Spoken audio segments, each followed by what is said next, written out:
Hey everyone, आज हम hello alkene hello arene के सेकेंड पार्ट को करेंगे, जिसमें सबसे पहले आएगा एलिमिनेशन रिएक्शन। एलिमिनेशन का मतलब होता है कि कोई चीज़ एलिमिनेट होगी, मतलब जी ये जो सबस्ट्रेट दिया गया है इसमें से हमें एलिमिनेशन करना है। और कौन सा एलिमिनेशन होगा? यहाँ पे डीहाइड्रोहेलोजिनेशन रिएक्शन होगा। डीहाइड्रोहेलोजिनेशन का मतलब होता है हाइड्रोजन प्लस हेलोजन। मीन्स यहाँ पे कोई हेलोजन हो सकता है, फॉर एग्जांपल क्लोराइड, या फिर हो सकता है या हाइड्रोजन। इन दोनों चीज़ों का यहाँ पे एलिमिनेशन होगा। जो हाइड्रोजन होता है वो बीटा कार्बन से निकलता है, इसी वजह से हम इसको बीटा एलिमिनेशन रिएक्शन कहते हैं। और यहाँ पे जो हेलोजन होगा वो अल्फा कार्बन से जुड़ा होता है। और ये जो प्रोडक्ट बनता है वो सेटजेफ रूल के अकॉर्डिंग बनता है। फॉर एग्जांपल देखिए, यहाँ पे एक रीजेंट दिया, एक सबस्ट्रेट दिया गया है CH3 CH2 CH CH3Br। अब जहाँ से ब्रोमीन जुड़ा है उस कार्बन को हम अल्फा कार्बन कहते हैं, और उसके जस्ट बगल वाले कार्बन को हम बीटा कार्बन कहते हैं, और उसके जस्ट बगल वाले कार्बन को हम गामा कार्बन कहते हैं। तो इस तरीके से हम डिसाइड करेंगे कि कौन सा कार्बन अल्फा है, कौन सा बीटा और कौन सा गामा। तो यहाँ पे क्या होगा, जब अल्कोहलिक KOH लेंगे या फिर सोडामाइड, अल्कोहलिक KOH और सोडामाइड क्या कराता है? एलिमिनेशन कराता है। कौन सा एलिमिनेशन? डीहाइड्रोहेलोजिनेशन कराता है। और सोडामाइड भी यही काम करता है। लेकिन अगर यहीं अल्कोहलिक की जगह अगर हम एक्वस ले लेंगे तो एक्वस KOH क्या कराता है? वो सब्स्टिट्यूशन कराता है। मीन्स वो क्या करा देगा? सब्स्टिट्यूशन, मतलब एक न्यूक्लियोफाइल का दूसरे न्यूक्लियोफाइल से डिस्प्लेसमेंट कराता है। लेकिन यहाँ पे अल्कोहलिक का मतलब यहाँ पे HBr रिमूव होगा। तो सबसे पहले हमें Br यहाँ से निकालना है, और यहाँ पे जो हाइड्रोजन है हमें वहाँ से हाइड्रोजन निकालना है।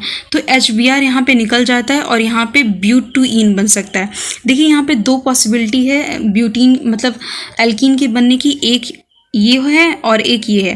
लेकिन सेटजेफ एक साइंटिस्ट हैं, उनका कहना था कि वो एल्कीन ज़्यादा स्टेबल होगी जो ज़्यादा सब्स्टिट्यूटेड होगी। तो यहाँ पे जो ये ब्यूटूइन है वो मोर सब्स्टिट्यूटेड है एज़ कम्पेयर टू ब्यूट 1A, क्योंकि यहाँ पे ये जो पाई बॉन्ड बना है उसका जो कॉन्जुगेशन है सिर्फ यहाँ पे तो दो अल्फा हाइड्रोजन से होगा। लेकिन ये जो पाई बॉन्ड है इसका अल्फा हाइड्रोजन 3 मतलब 6 अल्फा हाइड्रोजन से पॉसिबल हो रहा है। तो ये मोर कॉन्जुगेटेड मीन्स ये मोर सब्स्टिट्यूटेड एल्कीन है, इसी वजह से ये मेजर प्रोडक्ट होगा और ये जो है माइनर प्रोडक्ट होगा। अब देखिए ease of dehydrohalogenation among the halide.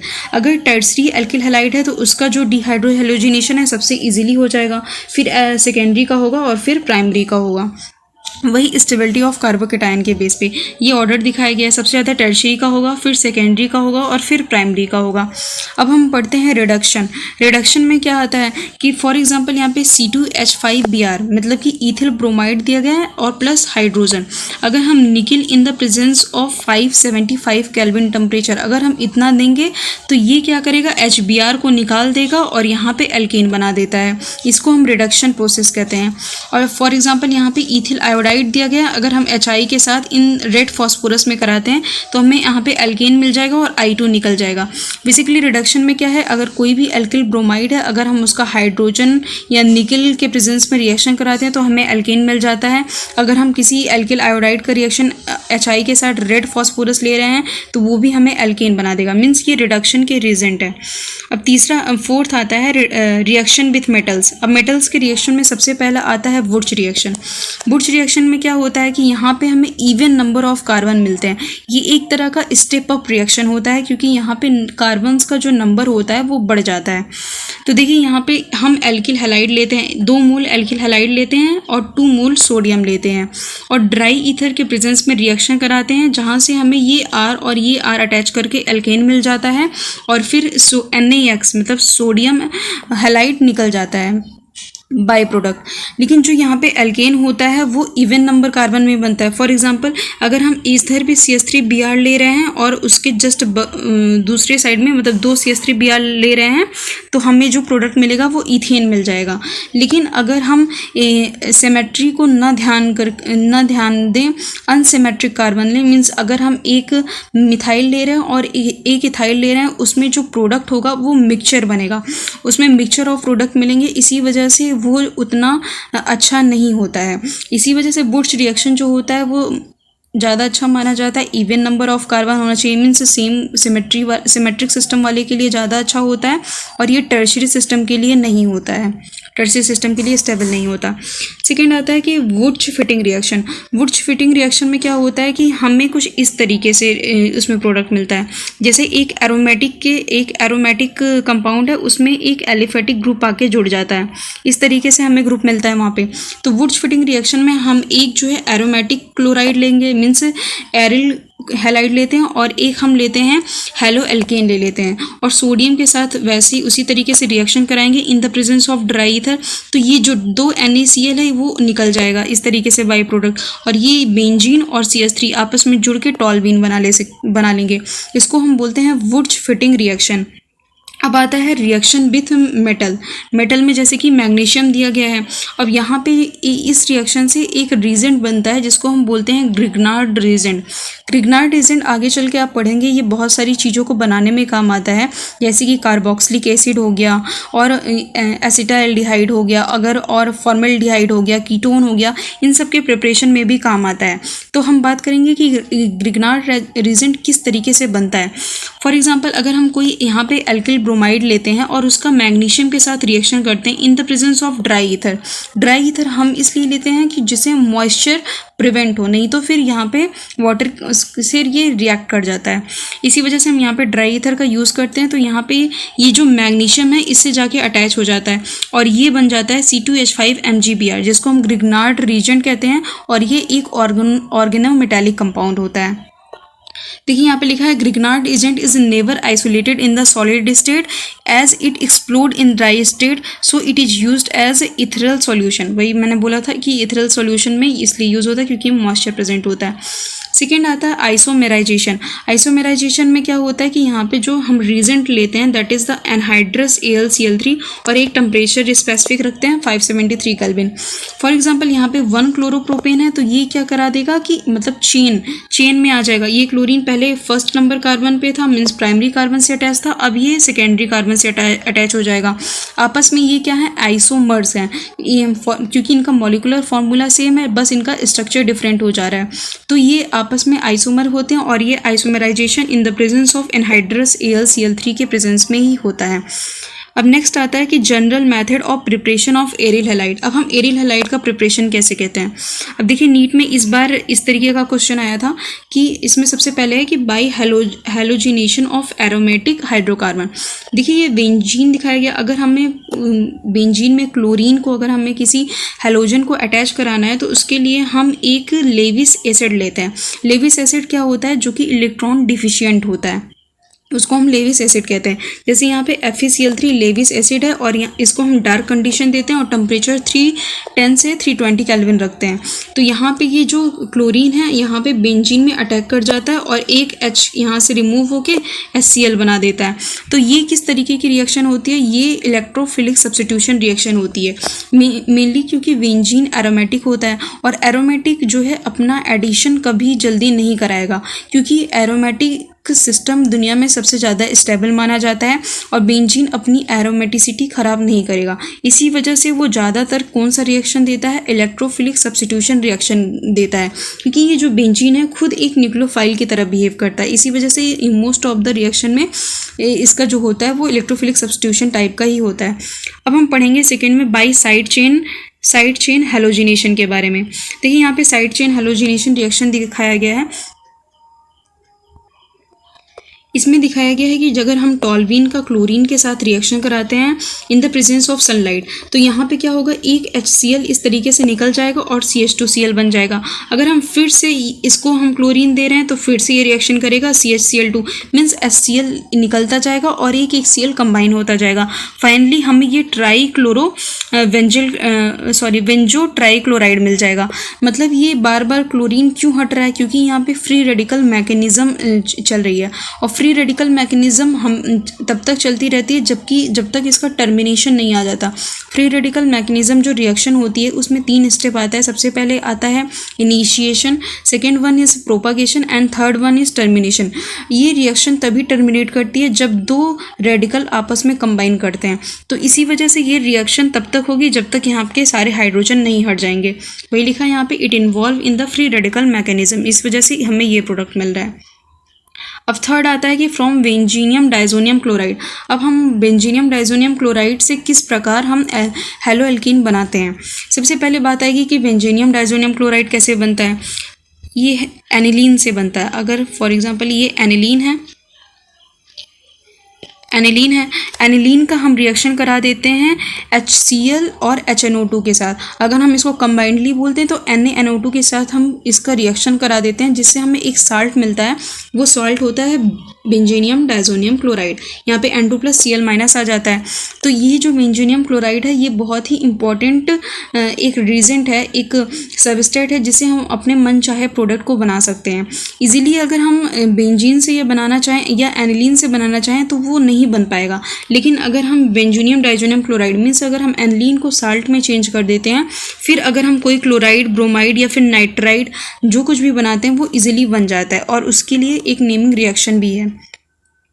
देखिए यहाँ पे अगर हम जैसे बेंजीनियम डाइजोनियम क्लोराइड हमने बना लिया, अब उसे क्या करेंगे, CuCl इन और HCl के साथ रिएक्शन कराएंगे। तो ये क्या करेगा कि यहाँ पे N2 गैस निकल जाती है और ये Cl यहाँ पे आके कंबाइन कर जाता है। तो हमें इस तरीके से क्लोरोबेंजीन, ब्रोमोबेंजीन इस तरीके से मिल सकता है। और इस रिएक्शन को हम बोलते हैं सेंड मेयर रिएक्शन। इस रिएक्शन को हम सेंड मेयर रिएक्शन कहते हैं। इसी की जैसी एक और रिएक्शन होती है जिसको हम बोलते हैं गैटरमैन रिएक्शन। गैटरमैन रिएक्शन में ही वही एज इट इज़ प्रोडक्ट बनता है, बस वहाँ पे जहाँ पे हम CuCl ले रहे थे यहाँ पे सिर्फ हम कॉपर का पाउडर ले लेते हैं। रिएक्शन सेम टू सेम होती है, लेकिन जो सैंडमेयर के थ्रू जो प्रोडक्ट बनता है वो ज़्यादा अच्छे से होता है, वो मेजर होता है as compare to the Gattermann, क्योंकि इसके कुछ ड्रॉबैक भी हैं। अब अगर हमें फ्लोरोबेंजीन बनानी है तो हम कैसे बनाएंगे। फ्लोरोबेंजीन बनाने के लिए हम क्या करेंगे, तो फ्लोरोबेंजीन बनाने के लिए सबसे पहले हम बेंजीनियम डाइजोनियम क्लोराइड का फ्लोरोबोरिक एसिड के साथ रिएक्शन करा देते हैं, HbF4 के साथ रिएक्शन करा देते हैं। तो यहाँ पे एक इंटरमीडिएट बनता है। उस इंटरमीडिएट को हम कुछ इस तरीके से दर्शाएंगे, C6H5N2+BF4- इस तरीके से बन जाता है। अब यहाँ पे क्या होगा कि यहाँ पे फिर इसको हम हीट कर देते हैं। ये जो यहाँ पे इंटरमीडिएट बना है इसको हम हीट कर देंगे, यहाँ पे N2 और BF3 निकल जाएगा और फिर यहाँ पे हमें फ्लोरोबेंजीन मिल जाता है। और इस रिएक्शन को हम बोलते हैं बाल-स्ट्रीसमैन रिएक्शन। अब हम KI के साथ, अगर हम KI के साथ इसका हम आयोडोबेंजीन बनाना चाहते हैं तो इसको हमें किसी रिएजेंट को नहीं लेना पड़ेगा। सिंपली अगर हम KI के साथ इसको हल्का सा हीट करेंगे वो डायरेक्टली आयोडीन बेंजीन में जाके कंबाइन कर जाएगा और हमें आयोडोबेंजीन एज ए प्रोडक्ट मिल जाएगा। अब हम देखते हैं फिनॉल से कैसे हमें एरिल हैलाइड मिलता है, क्योंकि इसे हम एरीन्स कहते हैं। जैसे यहाँ पे फिनॉल दिया गया है और PCl5 के साथ जब हम रिएक्शन करा देते हैं, जैसे हम एलिफेटिक सिस्टम में भी देखे थे, अगर हम किसी एल्किल हैलाइड का PCl5 के साथ रिएक्शन करा देते तो हमें वहाँ पे हेलो एल्केन मिल जाता था और POCl3 और HCl बाई प्रोडक्ट निकल जाता था। ठीक उसी प्रकार यहाँ भी जो फिनॉल का हम PCl5 के साथ रिएक्शन कराते हैं तो हमें यहाँ पे क्लोरोबेंजीन मिल जाता है, HCl और POCl3 as a by product निकल जाता है। अब यहाँ पे फिजिकल प्रॉपर्टी दिखाई गई है एरिल हैलाइड की। कह रहा है aryl halide is a colourless liquid and colourless solid with characteristics order. देखिए जो एरिल हैलाइड होता है वो एक कलरलेस लिक्विड होता है, कलरलेस सॉलिड भी हो सकता है और इसकी अपनी एक स्मेल होती है। बॉइलिंग पॉइंट की बात करें, बॉइलिंग पॉइंट जनरली इंक्रीज होता है with in the increasing in the size of aryl group और हैलोजन एटम। मीन्स बेसिकली जो मॉलिकुलर वेट होता है उसके बढ़ने से या फिर सरफेस एरिया या वंडरवॉल अट्रैक्शन बढ़ने से जो बॉइलिंग पॉइंट होता है वो बढ़ता है। इसी वजह से यहाँ पे एरिल आयोडाइड का सबसे ज़्यादा बॉइलिंग पॉइंट होगा, फिर ब्रोमाइड, फिर क्लोराइड, फिर फ्लोराइड। ये ऑन द बेसिस ऑफ किसके है, मॉलिकुलर वेट के। अब यहाँ पे लिखा है कि जो मेल्टिंग पॉइंट होती है वो पैरा आइसोमर की ज़्यादा होती है as compare to ortho and meta. NCERT की लाइन है कि जब जो मेल्टिंग पॉइंट का जो उसमें ऑर्डर दिया गया एनसीईआरटी में वो पैरा का ज़्यादा है एज़ कम्पेयर टू ऑर्थो और मेटा। ये इस वजह से होता है क्योंकि जो पैरा की जो सिमेट्री होती है, जो क्रिस्टल की वहाँ पे सिमेट्री होती है वो ज़्यादा अच्छे से होती है as compare to ortho and para, और due to the symmetry melting point of para isomer is more than ortho and meta. अब आता है दिस इज बिकॉज, यहाँ पे वही बात लिखी है कि यहाँ पे हम सिमेट्री को रीज़न मानेंगे क्योंकि जो पैरा होता है वो मोर सिमेट्रिकल नेचर रखता है as compare to ortho and meta. अब आता है due to the resonance in the chlorobenzene CCl bond is shorter and hence its dipole movement is less than that of cyclohexane chloride. देखिए यहाँ पे जो benzene होता है, जब क्लोरोबेंजीन, फॉर एग्जांपल ये बेंजीन दिखाया गया है, बेंजीन में जब क्लोरीन जोड़ता है तो क्लोरीन के पास क्या होता है, लोन पेयर होता है। तो लोन पेयर क्या करता है, बेंजीन के साथ कॉन्जुगेशन करने लगता है। कॉन्जुगेशन की वजह से यहाँ पे डबल बॉन्ड कैरेक्टर इंट्रोड्यूस हो जाता है, और जब डबल बॉन्ड बनता है तो ये जो बॉन्ड होता है काफ़ी स्ट्रॉन्गर हो जाता है, और इस वजह से जो इसका डायपोल मोमेंट है कम हो जाता है एज कम्पेयर टू साइक्लोहेक्सेनिल क्लोराइड से, क्योंकि ये इजीली ब्रेक नहीं होता है। अब आता है chemical properties of the aryl halide. सबसे पहले है इसमें न्यूक्लियोफिलिक सब्स्टिट्यूशन रिएक्शन। जो एरिल हैलाइड होते हैं वो लेस रिएक्टिव होते हैं न्यूक्लियोफिलिक सब्स्टिट्यूशन रिएक्शन के लिए। जो एरिल हैलाइड होते हैं उनकी जो रिएक्टिविटी होती है न्यूक्लियोफिलिक सब्स्टिट्यूशन रिएक्शन के लिए कम होती है, और ये जो लो रिएक्टिविटी होती है इसके लिए कुछ रीज़न है। पहला रीज़न आता है कि जो रेजोनेंस की वजह से जो कार्बन और हैलोजन का बॉन्ड होता है उसमें पार्शियल डबल बॉन्ड कैरेक्टर आ जाता है। जैसे मैंने आपको फिगर में बताया, रेजोनेंस की वजह से यहाँ पे पार्शियल डबल बॉन्ड कैरेक्टर बनने लगता है। इस वजह से इस बॉन्ड को ब्रेक कर पाना बहुत ही मुश्किल होता है, और इसी वजह से ये जो न्यूक्लियोफिलिक सब्स्टिट्यूशन रिएक्शन के लिए उतना ज़्यादा रिएक्टिव नहीं होता है। सेकेंड रीज़न है stabilisation of molecule by delocalisation of electron. तो यहाँ पे लोन पेयर है वो क्या करेगा, रिंग में हमेशा क्या करेगा, डीलोकलाइजेशन करेगा, और इसी वजह से ये इसकी रिएक्टिविटी को घटाता है।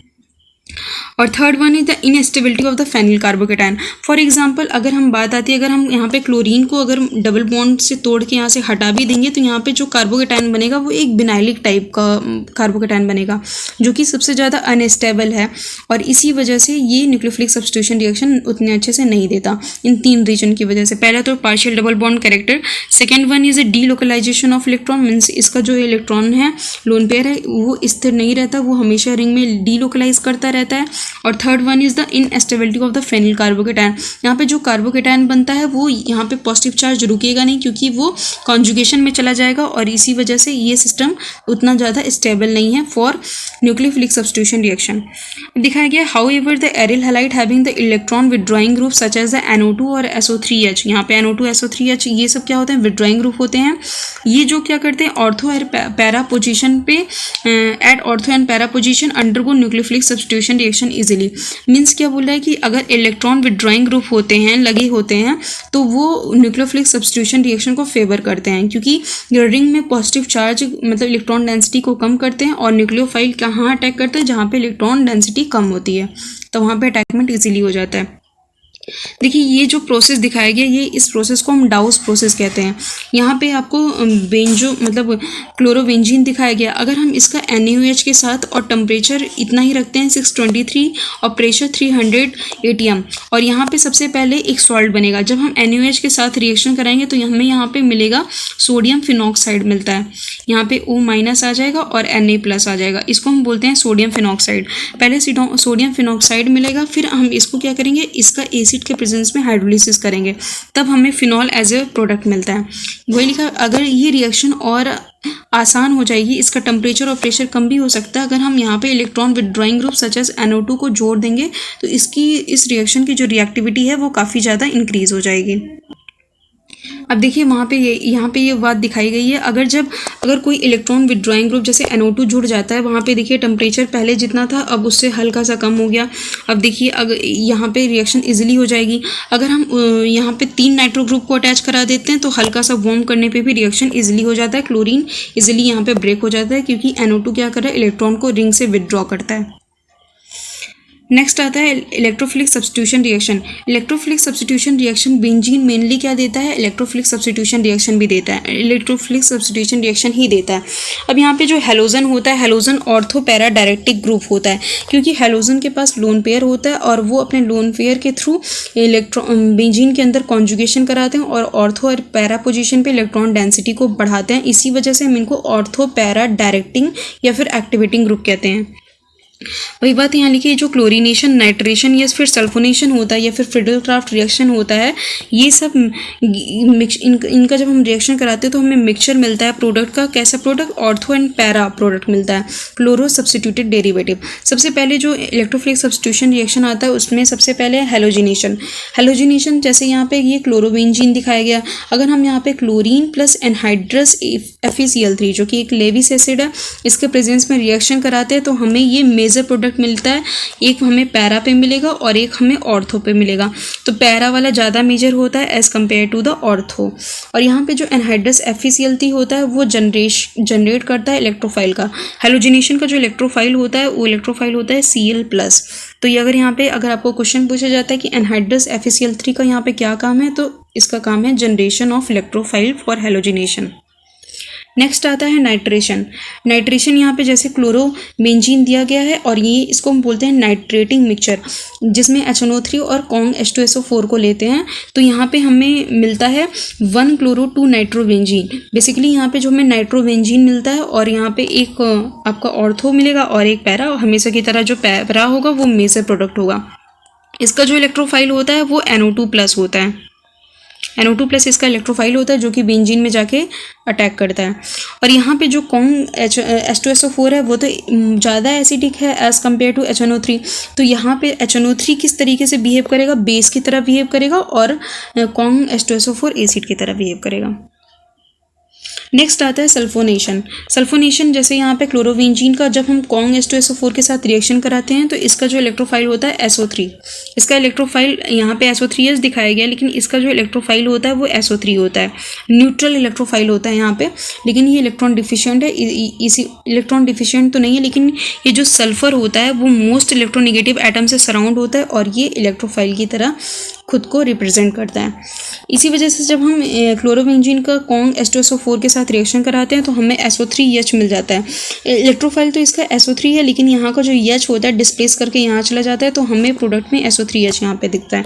ये माइनर हो जाएगा और पैरा वाला मेजर हो जाएगा। बनता है 4 क्लोरोबेंजीन सल्फोनिक एसिड। नेक्स्ट आता है फ्रिडल-क्राफ्ट रिएक्शन। फ्रिडल-क्राफ्ट रिएक्शन में 2 रिएक्शन आती है, एक फ्रिडल-क्राफ्ट एल्काइलेशन आता है और एक फ्रिडल-क्राफ्ट एसाइलेशन आता है। अगर कोई एल्किल ग्रुप जुड़ता है तो उसको हम एल्काइलेशन कह देते हैं और अगर एसाइल ग्रुप जुड़ता है तो उसको हम एसाइलेशन कह देते हैं। ये भी एक तरह का इलेक्ट्रोफिलिक सब्स्टिट्यूशन रिएक्शन ही होता है, जिसमें क्लोरोबेंजीन का हम मिथाइल क्लोराइड के साथ इन the presence of anhydrous AlCl3, इसका वही काम होता है जनरेशन ऑफ इलेक्ट्रोफाइल। इसको हम जब लेते हैं तो हमें मिलता है 1 क्लोरो 2 मिथाइल बेंजीन। यहाँ पे हमें कुछ नहीं करना, यहाँ पे हमें यहाँ पे Cl और यहाँ का EH, हमें जहाँ पे मिथाइल ऐड होगा वहाँ का हमें EH और Cl निकाल देना है और वहाँ पे जाके मिथाइल ऐड कर जाएगा ऑर्थो या फिर पैरा पे अटैक करेगा और पैरा वाला मेजर होता है। ठीक उसी प्रकार अगर हम एसाइल क्लोराइड का लेते हैं तो ये पार्ट निकल जाएगा HCl के साथ और COCH3 एज इट इज जाके ज्वाइन कर जाएगा, जिससे हमें मिलता है फॉर एग्जांपल यहाँ से अगर हम करते हैं काउंटिंग तो 1 2 3 4, यहाँ पे 4 पे क्लोरो है तो 4 क्लोरो एसिटोफिनॉन होगा। इस ग्रुप को हम एसिटोफिनॉन कहते हैं। जब वो बेंजीन के साथ COCH3 लिखते हैं तो उसको हम एसिटोफिनॉन कहते हैं। थर्ड आता है रिएक्शन विथ मेटल। इसको हम बोलते हैं बुर्च रिएक्शन। जैसे हम एलिफेटिक सिस्टम में देख रहे थे, सेम टू सेम यहाँ पे भी इसी तरीके का होता है। बुर्च फिटिंग रिएक्शन में अगर हम यहाँ पे कोई हेलो एरिन्स लेते हैं और यहाँ फिर हेलो एल्केन लेते हैं और सोडियम के साथ रिएक्शन कराते हैं, फिर वही 2NaX निकल जाएगा और इस एराइल से एल्किल ग्रुप जाके अटैच हो जाता है। इसी को हम बोलते हैं बुर्च फिटिंग रिएक्शन। सेकेंड आता है फिटिंग रिएक्शन। फिटिंग रिएक्शन में क्या होता है, यहाँ पे हमें बाईफेनिल या फिर डाईफेनिल एज ए प्रोडक्ट मिलता है। यहाँ पे हम 2 मोल ऑफ एरिल हैलाइड लेते हैं। एरिल हैलाइड लेते हैं और सोडियम ईथर के प्रेजेंस में रिएक्शन करा देते हैं और ये दोनों बेंजीन आपस में जुड़ जाते हैं, जिसको हम डाईफेनिल या फिर बाईफेनिल कहते हैं और इसी को हम कहते हैं फिटिंग रिएक्शन। सेकेंड आता है उलमैन रिएक्शन। उलमैन रिएक्शन में क्या होता है? उलमैन रिएक्शन में भी एज इट इज़ होता है, बस हम यहाँ पे सोडियम की जगह कॉपर पाउडर का यूज़ करते हैं और यहाँ पे आपको ये 2 मोल लेना है और यहाँ पे ये कॉपर आयोडाइड निकल जाएगा और यहाँ पे आपको बाइफेनिल या डाइफेनिल एज ए प्रोडक्ट मिल जाता है। यहाँ पे कुछ आपको हेलोजन डेरिवेटिव दिखाए गए हैं। जब किसी अल्टरनेट कार्बन से, फॉर एग्जांपल ये कार्बन की एक चेन दिखाई गई है, अगर अल्टरनेट कार्बन पे हेलोजन लगा होता है तो उसको हम, उस पोजीशन को हम विक या फिर विशनल हैलाइड कहते हैं। अगर सेम कार्बन से 2 हेलोजन अटैच होते हैं तो उस कार्बन को हम जेमिनल डाइहैलाइड कहते हैं। जैसे देखिए इस कार्बन पे एक सीएल लगा है और इस कार्बन पे एक सीएल लगा है, तो इसको ना हम जेम कहेंगे ना हम विस कहेंगे, क्योंकि विशनल का ये कंडीशन है कि अल्टरनेट कार्बन पे हेलोजन प्रेजेंट होना चाहिए और जेमिनल का ये कंडीशन होता है कि एक ही कार्बन पे हेलोजन अटैच होना चाहिए। लेकिन यहाँ पे अल्टरनेट कार्बन नहीं है। देखिए 1 2 3 और 4 नंबर कार्बन पे जाके हेलोजन लगा है, तो इसको हम आइसोलेटेड डाइहैलाइड कहते हैं। यहाँ पे वही लिखा है डाइक्लोरोमीथेन, जिसको हम CH2Cl2 जिसका फॉर्मूला होता है, is widely used as solvent and as a propellant in aerosol. Direct contact of dichloromethane in human causes intense burning and milk redness of the skin. Means ये हानिकारक होता है और ये सॉल्वेंट की तरह इंडस्ट्री में यूज़ होता है, एरोसॉल की तरह भी यूज़ होता है। अगर हमारी स्किन के डायरेक्ट कांटेक्ट में आ जाए तो रेडनेस हो सकता है और स्किन में इंटेंस बर्निंग होती है। Thank you so much everyone. If you like the video then don't forget to share, subscribe my channel.